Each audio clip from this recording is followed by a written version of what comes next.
On this episode of Relationship 911, we're talking about people who don't want to talk.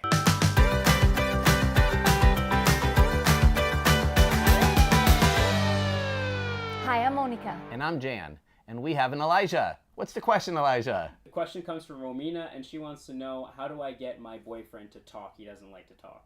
Often people don't talk in a relationship because they don't feel safe to share, because the other one is creating a space where the talking isn't even required. Or if they do talk, guess what?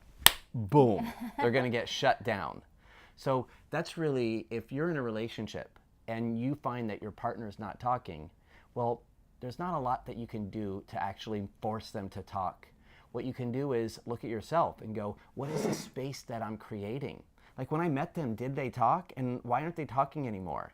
So really look at what is the space that you're creating, and is it a space that is like really having them feel comfortable to share their feelings, to share their thoughts.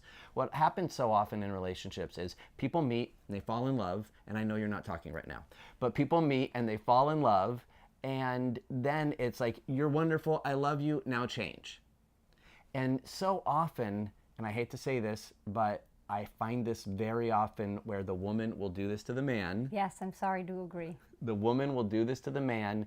They will give so much constructive criticism coming from a loving place. How about feedback? Constructive feedback. Constructive feedback. Yeah, it's not always criticism. It's just we really love to have it done a certain way because we know how we want it done. Like that. That was feedback. I'm clear. So constructive feedback on how you can do something differently, how you can do something better. And here's the thing, so often the women are right. Like, it's great feedback. It actually is accurate. But because it comes so often, that what happens is the male in this situation, but just in general, one of the partners feels, why should I even say something, because they're going to correct it anyhow. I'm so tired of being wrong. I'm so tired of being told how to do it differently. So I'm not even going to say anything. And then this way you can say it, and this way you can do it, and this way you'll be responsible, and I can avoid being blamed, and I can avoid being wrong. Right? Very well said. Thank you. Yes. Now that is an example of someone who is very confident talking. But I will say that there was a very long time early in our relationship where he did not feel as comfortable and as clear about talking. He felt like everything that I said or everything that I did, I was right about. And the crazy thing is, so did I. I thought I was right. I thought I knew more. I thought he needed me in order to make it through a day. And how absurd that sounds to you probably, you know, I related to it.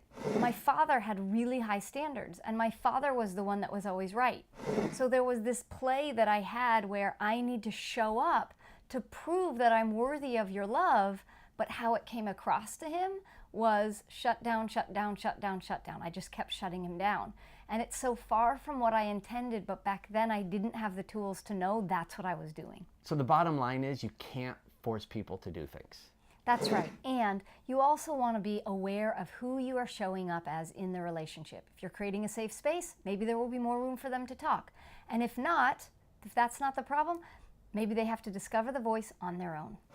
So if you enjoyed what we talked about today, go ahead and click the like button. And we'd love to hear what your comments are. How have you created a safe environment for people in your relationships? Click the subscribe button to be notified of upcoming Relationship 911s, and click on one of these two videos for more Relationship 911. We'll see you soon.